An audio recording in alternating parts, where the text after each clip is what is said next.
রোদের মধ্যে ক্লাস করা দিতে পারো একটা কি জানি বলো এটাকে ওই যে ওয়্যারলেস ড্রিল মেকার করে ভিতরে ব্যাগগুলো থাকবে আর কি এই যে এরকম করে ব্যাগ ঠিক আছে যাতে আমাকে কয় পার্সেন্ট 26% আমার এখনই বাংলাদেশে যাইতে হবে মানে আমার বাংলাদেশে না গেলে চলতেছে না আর কি।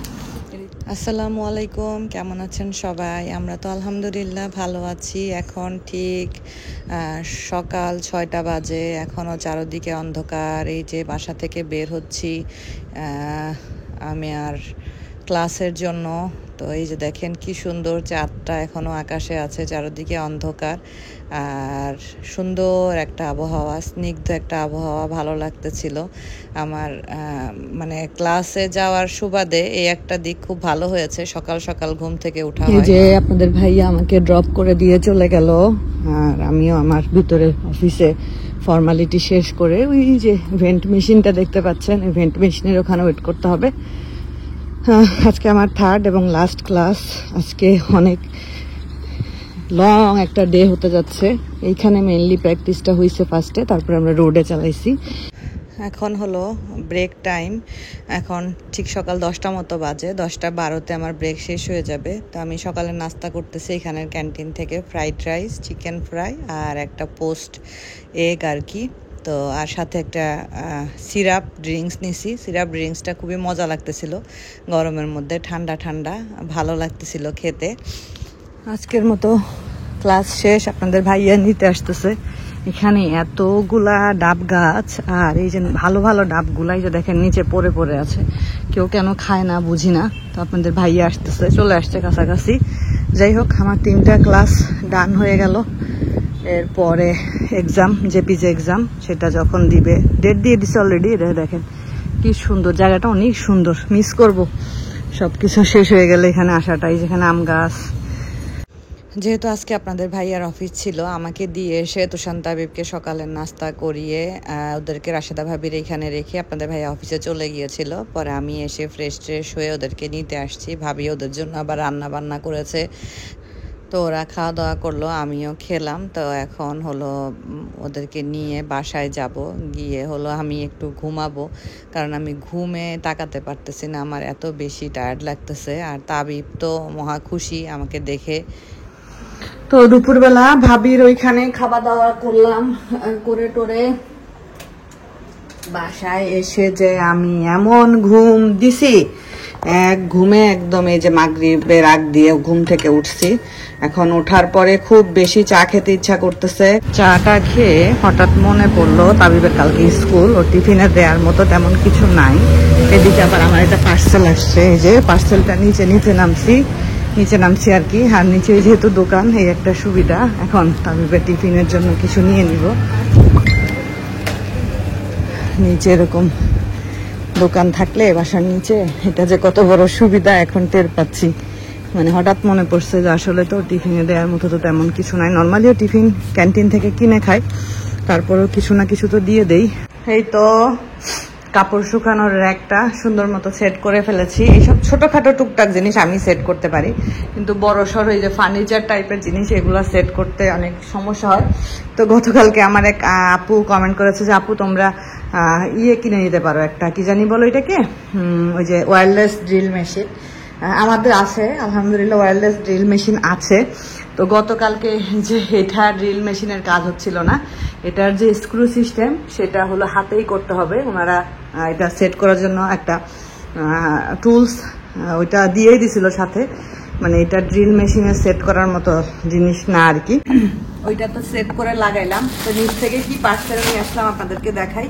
টুকটাক কিছু জিনিস আমার টেমু থেকে বেশি শপিং করা হয়, কারণ হলো আমি টেমুতে হিউজ ডিসকাউন্ট পাই। আমি মনে হয় ওদের প্লাটিনাম কাস্টমার, মনে হয় সম্ভবত। আমাকে ডিসকাউন্ট দিতেই থাকে ওরা যখন ডিসকাউন্ট দেয়, একটা মানুষ যখন সেদে ডিসকাউন্ট দেয়, তখন তো ডিসকাউন্টগুলা সবগুলো না নিলেও কিছু তো নিতে হয়। কালকে কফির কথা বলার পরে কত আপু যে কফির সম্পর্কে জানতে চাইছে, কি কফি একটু মনে রেখো তো, ভিডিও শেষে কফিটা একটু দেখাই দিব। আচ্ছা, এখানে যা কিনছি এগুলো কোনোটাই অকাজের জিনিস না, সব কাজের জিনিস। কিন্তু এটা কি, এটা কি আমি অর্ডার দিছি? অর্ডার দিছি, বাট এটা এমন কেন? আমি তো এরকম অর্ডার দিইনি। ওই যে আমার একটা ইয়ে ছিঁড়ে গেল না জিনিসপত্র। ও না না ঠিক আছে, এটা ব্যাগ রাখার।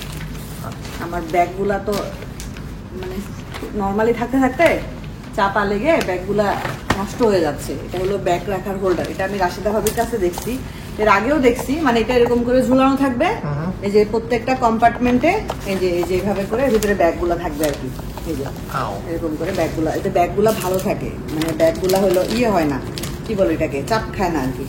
তো এটা হলো ব্যাগের, ব্যাগ রাখার জন্য ব্যাগ রাখার ব্যাগ। এটা 8 রিঙ্গিত নিচ্ছে মনে হয়, হ্যাঁ 8 রিঙ্গিত। তেমনি এটা একটা সুবিধা, অনেক চিপে ভালো ভালো জিনিস পাওয়া যায়।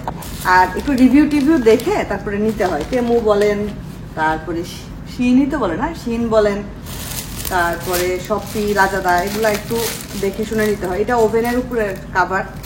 আমার আগের বাসার তো ওভেনটা একটা ওভেনের র্যাকের মধ্যে ছিল, এখানে তো ওভেনটা ওইভাবে নাই, ওপেন থাকে। তো এটা ওভেনের উপরে দেওয়ার জন্য কাভার বললে ভুল হবে, একটা ম্যাট আর কি। ওভেন তো আর কাভার পুরোটা কাভার করে ঢেকে রাখা যায় না। তো এটা হলো ওভেনের উপরে দেওয়ার ম্যাট। যখন দিব তখন ইনশাল্লাহ আপনারা দেখতে পাবেন। কিন্তু এটা তো ছোট কেন,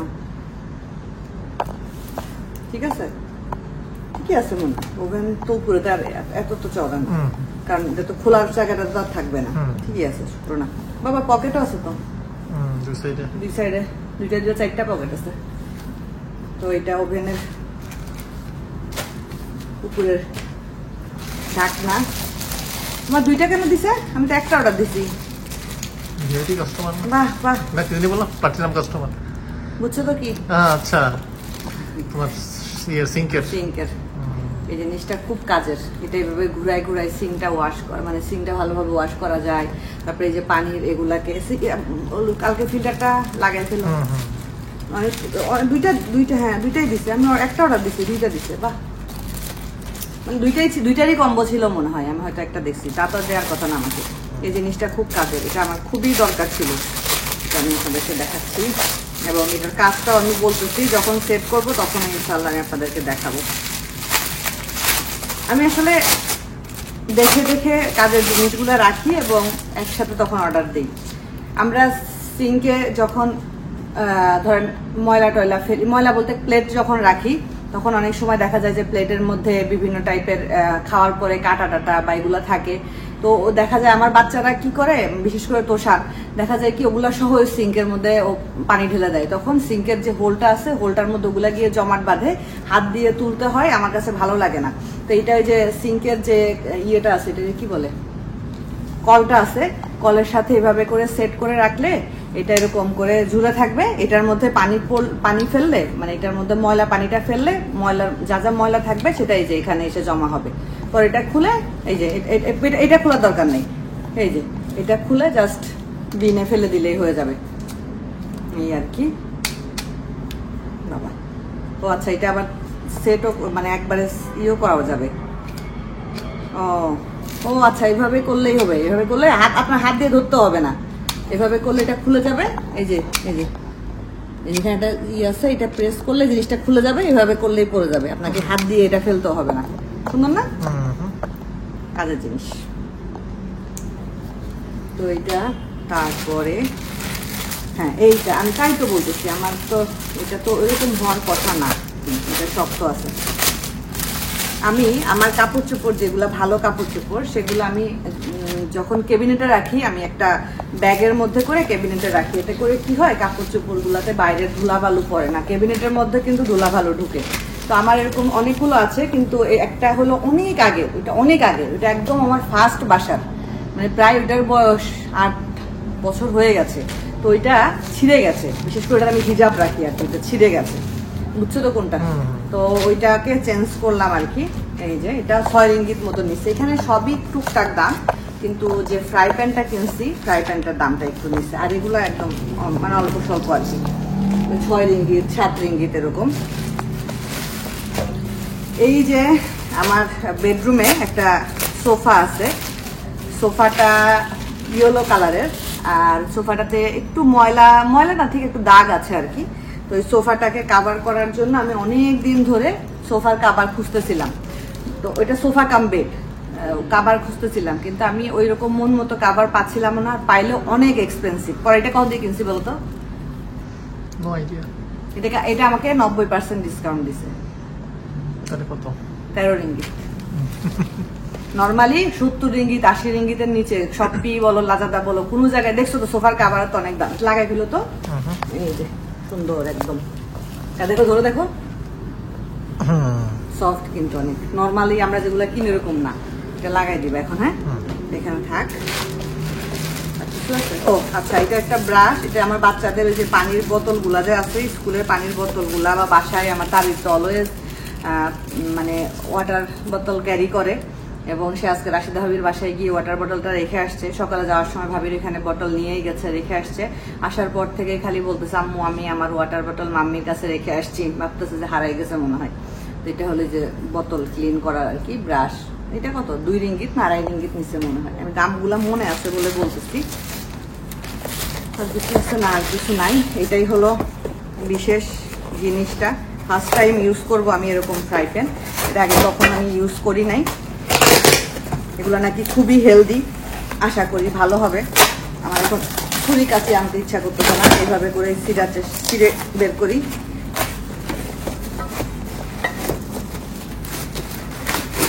বাবা বেরো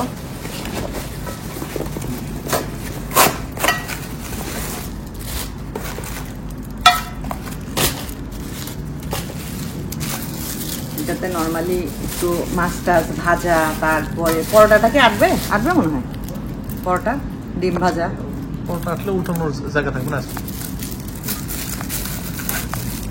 এটা থেকে বড় ছিল না। এটা হলো কাস্ট আয়রন। আপনারা কাস্ট আয়রন তো অনেকে জানেন। এটা কাস্ট আয়রনের একটা হলো ফ্রাই প্যান বা তাওয়া বলতে পারেন। ডিম ভাজা তারপরে মাছ টাছ ভাজা বিশেষ করে মাছ ভাজার জন্য আমার ফ্রাই প্যান দুইটাই নষ্ট হয়ে গেছে। তো আমি এটা একটু বড় ভাবছিলাম তো কি আর করার ছোট যেহেতু কিছু তো করার নেই এটা লাগাইতে হবে গো।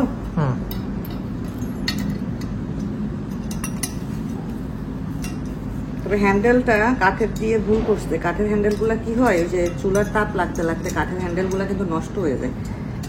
অন্য কিছু হ্যান্ডেল দিলে ভালো হতো। অন্য কিছু কি দেবে? তোমার যদি এখন মেটাল দিতে তাহলে তো গরম হয়ে যেত আর প্লাস্টিক দিলে গলে যাবে। পারতেছে না লাগাইতে। কিউট আছে একটু বড় হইলে ভালো হতো। ছোট হয়ে গেছে বড়টা থাকা যাবে মনে হয়। উল্টা বাকি হবে উল্টানোর জায়গা হবে না। এটা খুব হেলদি কাস্ট আয়রনে রান্না করা খুবই হেলদি একটা জিনিস। তো কি আর করার জিনিসটা ছোট হয়ে গেছে বাট কাজে দিবে। মাছ ভাজা ডিম পোস্ট করা নরমালি এখন যেটাতে ডিম পোস্ট করি ওইটা ফেলে দিব ওটা তোমার সাইডে চলে যায়। মানে আমি আসলে ওই কোটিং তারপরে হলো ওই যে ওগুলা কি বলে নন স্টিক এগুলো কিনতে চাচ্ছি না। দেখি এটা যদি বড় একটা পাই এটা তো 20 সেন্টিমিটার এটা যদি বড় থাকে তাহলে একটা বড় মানে এটা যদি একটু বড় হইলে ভালো হইতো। এটা আমি এই 20 সেন্টিমিটারই পাইছি কিন্তু এটা খুব ভালো এবং হেলদি একটা জিনিস আর কি রান্না করা হেলদি। আচ্ছা আমি আপনাদেরকে এটার প্রাইস কত? ও এটার প্রাইসটা ছিল হইলো 56 না 57 রিঙ্গিত ছিল। আমি হলো এটা পাইছি 35 রিঙ্গিত আর কি। এটাতে আমাকে কয় পার্সেন্ট 26% না কয় পার্সেন্ট মনে হয় ডিসকাউন্ট দিছিল আর কি। তবে এটার ডিসকাউন্টটা অনেক হিউজ ছিল। এটা 70% না কত ডিসকাউন্ট ছিল আমাকে 90% ডিসকাউন্টে এটা 13 রিঙ্গিতে পাইছি। আর এটারটা এরকমই হবে আর কি প্রাইস। তো আমি আপনাদেরকে কফিটা দেখাই। এই যে দেখেন এটা হলো কফি। এই কফিটার নাম হলো সুপার কফি 3 in 1। এটা একটা প্রিমিক্স আর কি কফির প্রিমিক্স। তো এটা খাইলে মাথা ব্যথা ভালো হয়ে যায় অনেকের ক্ষেত্রে কাজ করে। এটা বাংলাদেশেও পাওয়া যায় মনে হয় কারণ মালয়েশিয়ান অনেক টাইপের কফি বাংলাদেশে পাওয়া যায়। ওই তো পাওয়া যায় আপনার বাংলাদেশে বড় বড় সুপার শপ গুলোতে পাবেন। আপনাদের সাথে আমি একটা জিনিস শেয়ার করি। আমার তাবিয়া কয়দিন ধরে আমার সাথে যা শুরু করছে মানে ওর কথা শুনে মনে হচ্ছে যে আমি একদম বাংলাদেশের ভিতরে কোথাও থাকি। আমি ইচ্ছা করলেই উড়াল দিয়ে ওর কাছে চলে যেতে পারবো। মানে ওর হলো কান ফুরানোর শখ হয়েছে। এখন সে আমাকে ছাড়া কান ফুরাবে না। আমার ফুপ্পি আসলে তারপরে আমি কান ফুরাবো। আজকেও দেখাচ্ছিল একটু আগে আমি কথা বলতেছিলাম সবাই তানজিলাদের ওইখানে গেছে তো আমি কথা বলতেছিলাম কান দেখাচ্ছে তুমি আসলে আমি ফুরাবো। তাই আমি বলছি তুমি ফুরাই ফেলো আমি আসলে দেখবো না হবে না। আমি আমার মানে ওর কথা শুনে এমন অবস্থা যে আমার এখনই বাংলাদেশে যাইতে হবে। মানে আমার বাংলাদেশে না গেলে চলতেছে না আর কি। কিন্তু ইচ্ছা করলে তো আর যাওয়া সম্ভব না। পরে অনেক বুঝাইছি, বলছে ঠিক আছে সমস্যা নাই, তুমি আসলেই ফুরাবো, তুমি যখন আসবা তখন আমি ফুরাবো। তো এই যে ওর আমার প্রতি একটা ভালোবাসা, আমার প্রতি একটা টান, মানে আমার আম্মা যেমন থাকলেই বলতো যে তোর দেশে আসতেই হবে, আসবি না কেন, বছরে একবার অন্তত দেশে আসবি, টাকা পয়সা খরচ হইলে হবে। তো আমার তাবিয়ারও সেরকম একটা জিনিস, তোমার আসতেই হবে, কেন তুমি আসবা না, মানে সে ছোট মানুষ, মানে আমাকে তার লাগবেই এমন আর কি। তো যাই হোক, আল্লাহ চাইলে ইনশাল্লাহ আবার যখন রিজিকে দিবে দেশে যাব। তো নতুন বাসা টুকটাক করে গুছাচ্ছি, আর এতদিন তো একটু ব্যস্ত ছিলাম, কালকেও একটা ইম্পর্টেন্ট কাজ আছে, ইনশাল্লাহ কালকে সেটা শেয়ার করব। আজকের মতো বিদায় নিচ্ছি, সবাই ভালো থাকবেন, সুস্থ থাকবেন, আল্লাহ হাফেজ।